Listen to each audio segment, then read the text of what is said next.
Hello everyone. સો મારું નામ છે ક્રીના, મારી સાથે છે doctor Nisha, head surgeon of Cleon care. And આપણા આજના ગેસ્ટ છે Parth Parmar, famous Gujarati content creator. And આજે આપણે એમના હેર ટ્રાન્સપ્લાન્ટના જર્ની વિશે ડિસ્કશન કરવાના છે. સો પાર્થ સર, કેમ છો? બસ એકદમ મજામાં. તમે કેમ છો? બસ સર, એકદમ કેમ મજામાં. છો મેડમ? બસ મજામાં. ઓકે પાર્થ સર, સો નવરાત્રી આવી રહી છે, સો તમે કેટલા એક્સાઇટેડ છો તમારા નવા લુક સાથે ગરબા રમવા માટે? અરે બહુ જ હું રાહ જોઈ રહ્યો છું કે હવે કેવી રીતે. પહેલાં તો કેવું થતું હતું કે થોડુંક હેર ઓછા એટલે થોડોક કોન્ફિડન્સ નહોતો આવતો, તો પણ આ વખતે હું બહુ જ એક્સાઇટેડ છું. સો પાર્થ સર, જ્યારે તમે હેર લોસથી ગુજરી રહ્યા હતા તો એ ટાઈમ એકચ્યુઅલી કેવો હતો? તમને કયા ચેલેન્જીસ ફેસ કરવા પડ્યા એ ટાઈમે? હેર લોસની જર્ની તો કેવું છે કે એકદમથી મારા હેર લોસ નહોતા થયા. લગભગ 3 વર્ષ કે 4 વર્ષ કન્ટિન્યુ લાગ્યા કે જ્યારે મને દેખાવા માંડ્યું કે ફાઇનલી હવે બહુ જ વધારે હેર લોસ થઈ ગયા છે. ત્યારે થોડુંક અનસિક્યોર અને થોડુંક કોન્ફિડન્સ થોડોક લો થતો કે યાર હેર ઓછા છે, એ કોન્ફિડન્સ નહોતો આવતો. પણ અત્યારે બેટર આવે છે. ઓકે, અત્યારે તમે ખુશ છો તમારા રિઝલ્ટથી? હા. ઓકે. તો મેડમ, મેં એવું સાંભળ્યું છે કે હોર્મોન્સના કારણે પણ હેર લોસ થતું હોય છે. શું સાચી વાત છે? સી, આપણા બોડીમાં ટેસ્ટોસ્ટેરોન કરીને એક હોર્મોન હોય છે કે જે મેલ હોર્મોન ગણાતું હોય છે, બરાબર. જ્યારે આ હોર્મોનની માત્રા શરીરમાં વધી જતી હોય છે ત્યારે એ એક બીજા હોર્મોનમાં કન્વર્ટ થતું હોય છે જેને DHT કહેવાતું હોય છે, ડાયહાઇડ્રો ટેસ્ટોસ્ટેરોન. અને આ બીજે ક્યાંય અફેક્ટ નથી થતું, પણ માત્ર આપણા સ્કેલ્પના હેરને સૌથી વધારે અફેક્ટ કરતું હોય છે. ઓકે, સો જ્યારે DHT લેવલ શરીરમાં વધી જતા હોય છે ત્યારે આપણે મેડિસિન્સથી એ વસ્તુને રિકવર કરી શકતા હોય છે. અને એ મેડિસિન આપણે ઓલરેડી જે ચાલુ કરીએ છીએ આપણા પેશન્ટ્સમાં સર્જરી પછી, જેને ફિનાસ્ટ્રાઇડ કહેવાતું હોય છે. આ બેઝિકલી દવાનું કામ એ જ છે કે તમારા ટેસ્ટોસ્ટેરોન લેવલ્સ, તમારા DHT લેવલ્સને બેલેન્સમાં રાખતું હોય છે. તો મેમ, આ બધા જે બી મેડિસિન્સ પેશન્ટ્સ લે છે એમને કોઈ સાઇડ ઇફેક્ટ્સ, કારણ કે ઘણા પેશન્ટ્સને ડર હોય છે જે બી મેડિસિન્સ ચાલે છે એમાં કોઈ સાઇડ ઇફેક્ટ આવ્યું તો શું? સી, ઓલવેઝ આપણે કોઈ પણ દવા ચાલુ કરીએ છીએ, આપણા મગજમાં મેઇન વસ્તુ એ જ હોય છે કે કેટલા ડ્યુરેશન માટે આપણે દવાઓ લઈશું. બહુ લાંબા સમય સુધી જ્યારે તમે કોઈ દવાઓ લો છો તો એબ્સોલ્યુટલી એની સાઇડ ઇફેક્ટ સ્ટાર્ટ થઈ શકતી હોય છે. પણ આપણે એ વસ્તુ મેક શ્યોર કરીએ છીએ કે આપણે બધી મેડિસિન્સનું ડોઝેજ પેશન્ટ સ્પેસિફિક રાખીએ છીએ, રાઈટ. સો અગર આપણે મલ્ટીવાઇટામિન્સ આપી રહ્યા છીએ તો આપણે પહેલાં જોઈએ છીએ કે એ પેશન્ટને ખરેખર કયા વાઇટામિન્સની ડેફિશિયન્સી છે. ક્યાં તો અગર આપણે DHT બ્લોકર સ્ટાર્ટ કરી રહ્યા છીએ તો ખરેખર એ પેશન્ટની લાઇફસ્ટાઈલમાં કઈ રીતના આપણે એને ઇન્કોર્પોરેટ કરી રહ્યા છીએ એ પણ આપણે મેક શ્યોર કરીએ છીએ. અપાર્ટ ફ્રોમ દેટ, આપણે સિરમ્સ પણ આપતા હોઈએ છીએ, જેમ કે માર્કેટમાં પણ અવેલેબલ રહેતું હોય છે, લાઇક મિનોક્સિડિલ કે પછી રિડેન્સિલ. આ બધા સિરમ્સ એટલા જ હેલ્પફુલ છે જેટલું કે આપણે નોર્મલી કહેતા હોઈએ છીએ કે વાળમાં તેલ લગાવો. બટ શું તેલ ખરેખર એટલું બધું હેલ્પફુલ રહેતું હોય છે? સો ફાર આપણે આટલી બધી વસ્તુઓ જોઈ છે, પણ ઓઇલ પ્યોરલી એક સુપરફિશિયલી તમારા વાળને હાઇડ્રેટ કરતું હોય છે. બટ આ જે બધા મિનરલ્સ કે પછી આ બધી જે મેડિસિન્સ આવતી હોય છે, લાઇક મિનોક્સિડિલ છે કે પછી રિડેન્સિલ છે, પ્રોકેપિલ છે, આ બધી પેપ્ટાઇડ્સનું માત્ર એક જ કામ છે કે તમારા બોડીનું બ્લડ સપ્લાય, તમારા સ્કેલ્પનું બ્લડ સપ્લાયને એક્ટિવેટ કરતું હોય છે. સો પાર્થ, તમારા સર્જરીના દિવસનો શું એક્સપિરિયન્સ હતો? કેવું ફીલ થયું તમને? સાચું કહું ને મેડમ, તો પહેલાં તો સર્જરીના પહેલાં તો બહુ કોન્ફિડન્સ હતો, પણ પછી થોડીક ડર લાગ્યો હતો. કારણ કે મારા માટે નવું હતું કે શું થશે, કઈ રીતે તમે ટેકનિકલ ફોર્મમાં ને એ રીતે સમજાવ્યું હતું કે અહીંથી આપણે હેર કાઢશું ને આ લગાવ્યું. પણ મેં કોઈ દિવસ ફર્સ્ટ ટાઈમ હતું એટલે પહેલાં મને ડર તો લાગતો હતો કે અંદર જઈને શું થશે. પણ જેવી રીતે ઓપરેશન ધીમે ધીમે ચાલુ થયું, અને બીજી વસ્તુ એક મને સરસ બહુ ગમી કે ડૉક્ટરે મને એવું કીધું કે પાર્થભાઈ, તમને સંગીત ગમે છે? એટલે મેં કીધું હા, સંગીત ગમે છે.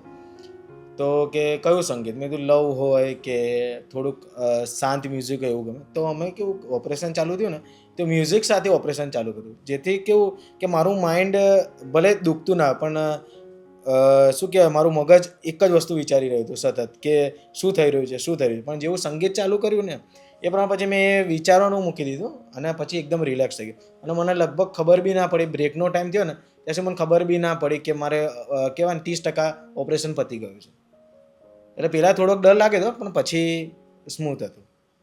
ઓકે, સો ઇનિશિયલી સર કેવી રીતે તમે મેનેજ કર્યું? જેમ કે તમારા વિડીયો શૂટ્સ રહે છે, આઉટડોર ઇન્ડોર બધા, સર્જરી પછી તમે લુક સાથે કેવી રીતે મેનેજ કરી રહ્યા? એટલે મારે છે ને સૌથી પહેલાં તો મારું જે પ્રમાણેનું કામ હતું તો હું પહેલાં ટ્રાન્સપ્લાન્ટ કરવામાં પહેલાં એ જ વિચારતું. કારણ કે આમાં જે પ્રમાણેનો સમય હોય છે, જે પ્રમાણેનું પહેલાં મેડમ જોડે વિઝિટ કરી ત્યારે મને એમને સમજાવ્યું હતું કે આપણે હેર ટ્રાન્સપ્લાન્ટ કરીએ પછીની બી મને સમજાવ્યું હતું કે કેટલા દિવસમાં તમે શું શું કરી શકો છો, કેટલા મહિના પછી તમે મતલબ બહાર તમારું કામ તમે ચાલુ કરી શકો છો. તો મને એવું કીધું કે 8 થી 10 દિવસ તમારે પહેલાં ઘરે રહેવું જ પડશે, આ પ્રોપરલી થઈ ના જાય. એટલે મને પહેલેથી ખબર હતી કે આ વસ્તુ છે, તો મેં મારા કામને એ રીતે મેનેજ કરી દીધું. અને પછી મહિના પછી લગભગ 30 દિવસ પછી તો હું કેપ પહેરીને ફરી જ શકતો હતો. એટલે મને એમાં કોઈ વાંધો ના આવ્યો. ઓકે, સો કઈ ડિસ્ટર્બન્સ તમારા રૂટીનમાં તમે કોઈ ડિસ્ટર્બન્સ એવું કોઈ નવી વસ્તુ તમને ના કરવી પડી, રાઈટ? અને બીજું મારા ભાઈબંધો બી મને આવી રીતે પૂછતા હોય કે સારું 8-10 દિવસ મતલબ આવું કરો. મેં કીધું જો વાળ ઉગાડવા હોય તો થોડોક 8-10 દિવસ તો તમે તમારા જીવનમાંથી કાઢી શકો, અને તમને અનુકૂળ હોય ત્યારે કરાવવું જોઈએ. અને એવી રીતે હું એવું સજેસ્ટ કરું છું કે એવી રીતે ના કરાવવું જોઈએ કે કંઈક મેનેજ કરી લેશું. તમને પ્રોપર એવું હોય જ કે હું 10 દિવસ કાઢી જ શકું છું તો જ કરાવવું જોઈએ. કારણ કે પછી કેવું થાય કે આપણે મેડમે એટલું મહેનત કરીને પ્રોપર સારવાર સાથે કર્યું, અને તમે જો કેર હું ના કરી શકું તો પછી એમાં ડેમેજ થવાનું છે. અને એ મારા માટે બી, કારણ કે હું બી એવું ના ઈચ્છતો કે ડેમેજ થાય, તો પછી એ તમે પ્રોપર એવી રીતે વિચારીને આવો કે મારે 10 દિવસ થોડુંક આના માટે કાઢવા પડશે, અને પછી તમે રિઝલ્ટ જોઈ શકો છો. તો હવે તમારું લુક એકદમ ચેન્જ થઈ ગયો છે. સો ફેમિલી, ફ્રેન્ડ્સ, એમના કેવા રિએક્શન્સ છે તમારા નવા લુકને લઈને? ફેમિલીમાં તો કેવું કે હું જેવું ઓપરેશન કરાવીને ગયો એટલે ફેમિલીને તો પહેલાં થોડુંક ડર લાગે કે આ શું કરાયું, કેમ કરાયું, એ રીતનું. પણ કેવું કે આમાં થોડીક 10 દિવસની કેર રાખવાની હોય છે, તો 10 દિવસની મેં કેર રાખી હતી. પણ જ્યારે લગભગ મહિના 2 મહિના પછી મારા ફ્રેન્ડ્સ મને જેમ મળ્યા અને એમને જે લુક જોયો ને, તો કે તે તારા હેરમાં કંઈ કરાયું કે એ રીતનું. અને અત્યારે જે મળે છે ને તો શોક જ થઈ જાય છે કે અચ્છા આટલા બધા હેર આવી ગયા પાર્થ, કે તારે હેર લોસ થતો હતો તો તે કઈ દવા લગાવી? એટલે મેં કીધું દવા નથી લગાવી, મેં ક્લિયોનમાંથી હેર ટ્રાન્સપ્લાન્ટ જ કરાયા છે. તો એ લોકોને બહુ રુચિ હોય કે તો તને દુખ્યું કે નહીં, અને કે અત્યારે બહુ કે ખબર જ નથી પડતી. અત્યારે રિસેન્ટલીમાં 2 દિવસ પહેલાં મારો ફ્રેન્ડે એવું કીધું મને કે આ તો કે અમે કે તારા ફોટોઝ અને વિડીયો જોયા હતા, એટલે બાકી કે અમે ભૂલી જ ગયા હતા કે હેર ટ્રાન્સપ્લાન્ટ કરાવ્યું. ઓકે, સો તમારા ફ્રેન્ડ સર્કલમાં કદી કોઈએ કરાયું છે ટ્રાન્સપ્લાન્ટ, યા કોઈને ફેમિલીમાં કોઈએ દૂર દૂર સુધી? ના, તો તમે ફર્સ્ટ છો તમારા? હા, હું ફર્સ્ટ છું. ઓકે. પણ મારું જોઈને હવે કરાવવા માટે ઘણા બધા કન્વિન્સ થઈ ગયા કે આને થયું તો કે અમે કરાવી શકીએ છીએ. તો કારણ કે ઘણા બધા લોકોને બીક રહે છે પાર્થ સર, કે એનું ટ્રાન્સપ્લાન્ટ છે, સર્જરી છે, આમાં કોઈ પ્રોબ્લેમ થઈ જશે, બ્રેનને પ્રોબ્લેમ થઈ જશે, તો પેન બહુ થાય છે, રાઈટ? સો તમે એ વસ્તુ પર તમારા ઓડિયન્સને શું કહેશો? જો સૌથી પહેલાં તો મને આ બધા ક્વેશ્ચન મને પણ હતા, અને હું પણ ઘણી બધી જગ્યાએ ફર્યો હતો, અને મને પણ એવું હતું કે હું કરાવું ના કરાવું. કારણ કે નોર્મલી બધા લોકોને ટેન્શન અને ચિંતા તો હોય જ છે કે યાર કરાવું કે નહીં. પણ બીજી વાત કે આ મેં ઓપરેશન કર્યા પછી પેનની વાત કરીએ તો ના બરોબર થાય છે પેન, થોડુંક થાય છે પણ એટલું તો સહન, મતલબ એ તો વસ્તુ છે જ. એના સિવાય કે અસહ્ય પેન એવું કશું થતું નથી. સો મેમ, મને એકચ્યુઅલી ઘણા બધા પેશન્ટ્સ જ્યારે કન્સલ્ટેશન માટે આવે છે ત્યારે બી પૂછતા હોય છે કે હેર ટ્રાન્સપ્લાન્ટથી કેન્સર થાય છે, તો આના વિશે તમે શું કહેશો? સી આઈ થિંક મેઇન વસ્તુ એ સમજવાની છે કે હેર ટ્રાન્સપ્લાન્ટ એક બહુ સુપરફિશિયલ સર્જરી છે. આ એક કોસ્મેટિક સર્જરી છે, રાઈટ. જેનો મતલબ છે કે આપણે સ્કાલ્પના ત્રીજા લેયર કે બીજા લેયર સુધી આપણું કામ ફિનિશ થઈ જાય છે. તો કેન્સર જેવી જે મહત્ત્વપૂર્ણ વસ્તુ છે એ થવું એકચ્યુઅલી પોઈન્ટલેસ છે. બટ અપાર્ટ ફ્રોમ ધેટ જે આપણે ફેક્ટર્સ માઇન્ડમાં રાખીએ છીએ સર્જરી કરતી વખતે, જે છે કે પેશન્ટ કેટલું ફિટ છે, રાઈટ? પેશન્ટના બ્લડ રિપોર્ટ્સ પરફેક્ટ થયા છે કે નહીં, પેશન્ટનું ઇસીજી ઓકે છે કે નહીં, આ બધી ફિઝિકલ જે વાઇટલ વસ્તુઓ છે એ જ્યારે આપણે મગજમાં રાખીને સર્જરી પ્લાન કરીએ છીએ તો આ બધી વસ્તુઓ કે આ બધા કોમ્પ્લિકેશન્સ એકચ્યુઅલીમાં ગણાતા જ નથી. તો મેડમ ટ્રાન્સપ્લાન્ટમાં ઘણા બધા લોકો એવું કહેતા હોય કે ટ્રાન્સપ્લાન્ટ કરાયા પછી બી હેર લોસ થાય છે, તો એ સાચું છે કે ખોટું? સી પાર્થ, કોઈ પણ વસ્તુ તમે જેમ કે કાર બાય કરી એને બી મેન્ટેન કરવું બહુ જરૂરી છે. એ જ રીતના આપણા હેર પણ એક એમ્યુનિટી છે, રાઈટ? અને એ વસ્તુઓને મેન્ટેન કરવા માટે પણ એક બહુ જ વધારે હેલ્ધી લાઇફસ્ટાઇલ ઇમ્પોર્ટન્ટ છે. લાઇફસ્ટાઇલની સાથે સાથે અમુક મેડિસિન્સ પણ રહેતી હોય છે, અમુક થેરાપીઝ પણ રહેતી હોય છે, જેમ કે તમે ઓલરેડી કરી રહ્યા છો આટલા ટાઈમથી, બરાબર? વાઇટામિન્સનું ઇમ્પોર્ટન્સ છે, બરાબર? એક હેલ્ધી લાઇફસ્ટાઇલ જેમાં કે ડાયટ બહુ જ મોટું રોલ પ્લે કરતું હોય છે. સ્ટ્રેસ લેવલ્સને કંટ્રોલ કરવા માટે ફિઝિકલી એક્ટિવ રહેવું બહુ વધારે જરૂરી છે.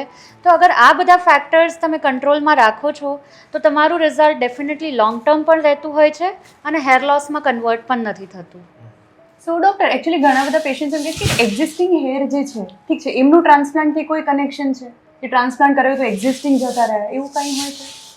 સી હેર લોસની જ્યારે આપણે વાત કરીએ છીએ તો સૌથી મોટું રીઝન આપણે એવું કહીએ છીએ કે 80% કોઝ હેર લોસનો જેનેટિક્સ છે. તો એવું નથી કે જેનેટિક્સ આટલા પટ્ટામાં અફેક્ટ થયું છે ને બાકીનામાં નહીં થાય, બરાબર. ફ્યુચર એવી વસ્તુ છે કે બહુ જ અનપ્રેડિક્ટેબલ છે. આજે બધું સ્ટેબલ છે, 5 વર્ષ પછી બધું સ્ટેબલ નથી પણ થઈ શકતું. એવા રીઝન્સમાં આપણે ડેફિનેટલી એ મેક શ્યોર કરવું પડે છે કે તમારા એક્ઝિસ્ટિંગ હેરને પણ આપણે વાઇટલી મેન્ટેન કરીએ છીએ.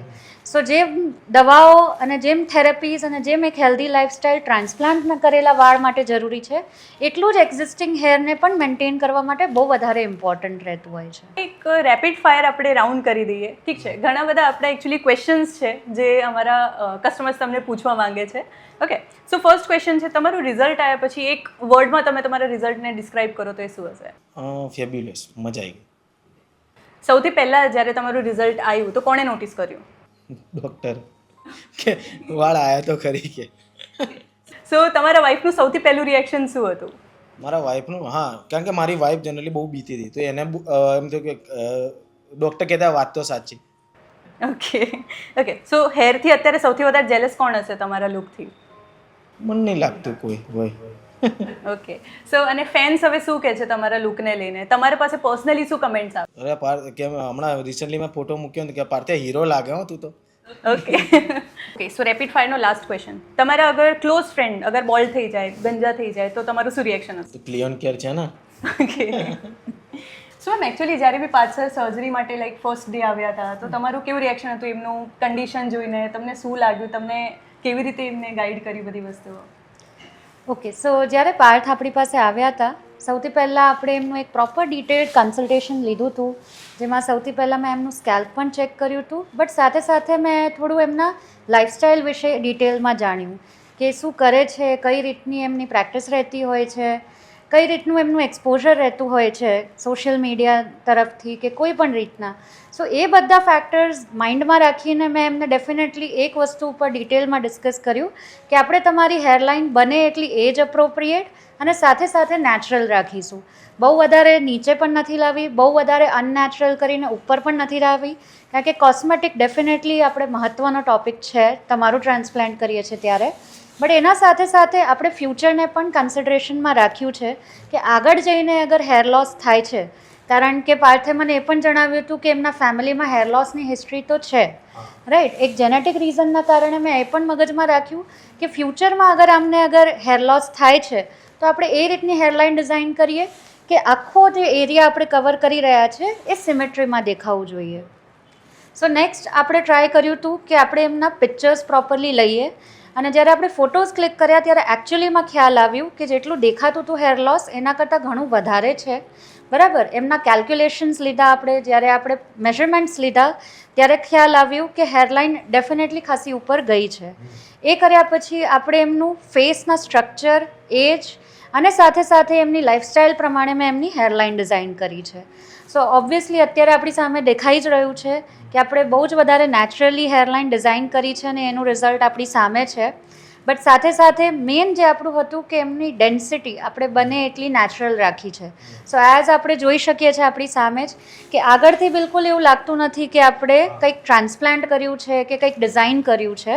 એવું જ લાગે છે કે જે નેચરલી સર્જરીથી પહેલાં જે એમનું લુક હતું, હેર લોસથી પહેલાં એમનું લુક હતું, એ જ રીતનું અત્યારે રિઝલ્ટમાં પણ દેખાય છે. હું કેવું કે મારા રૂટિનમાં મારે આ જે ફ્રેન્ડ સર્કલ છે એના સિવાય બી અમુક નવી જગ્યાએ નવા લોકોને મળ્યું. તો અત્યાર સુધી લગભગ સાત એક મહિના થયા મને કોઈએ સામેથી એવું પૂછ્યું નથી કે તમે હેર ટ્રાન્સપ્લાન્ટ કરાયા છે. અત્યાર સુધી મને કોઈ પૂછ્યું નથી.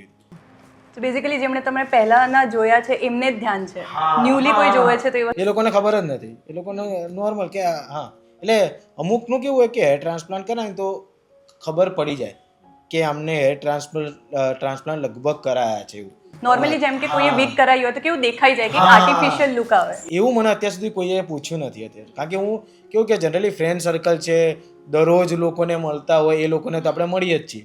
એ સિવાય બી અમુક ઇવેન્ટ ઉપર, અમુક નવી જગ્યાઓ ઉપર આપણે ગયા, અમુક મતલબ અલગ ફેન્સ આપણને મળવા, એ લોકોએ મને આજ સુધી કોઈ પૂછ્યું નથી હેરમાં જોઈને કે તમે ટ્રાન્સપ્લાન્ટ કરાયા ને.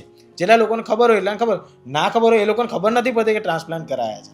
તો આમાં મેડમ કેવું કે હું પેલા હેર ટ્રાન્સપ્લાન્ટ કરવાનું વિચાર્યું તો ઘણા બધા મિત્રોને એવો સવાલ હતો કે ટ્રાન્સપ્લાન્ટ કરવાથી મરી જવાય. તો આ સાચી વાત છે.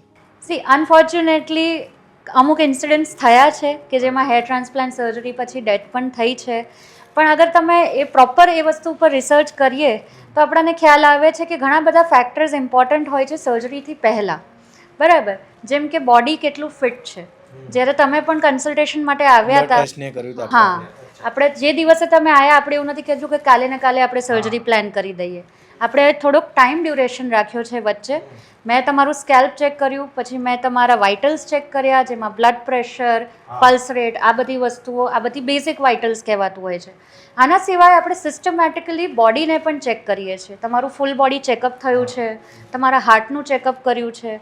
બેઝિકલી આપણે એમ મેક શ્યોર કરીએ છીએ કે તમારા દરેક ઓર્ગન્સ ફિટ છે આ સર્જરી કરવા માટે, રાઈટ. અને આપણે સૌથી પહેલાં લાસ્ટલી તમને એક ફિઝિશિયન પાસે પણ મોકલ્યા હતા કે તમે ખરેખર કેટલા ફિટ છો આ સર્જરી માટે.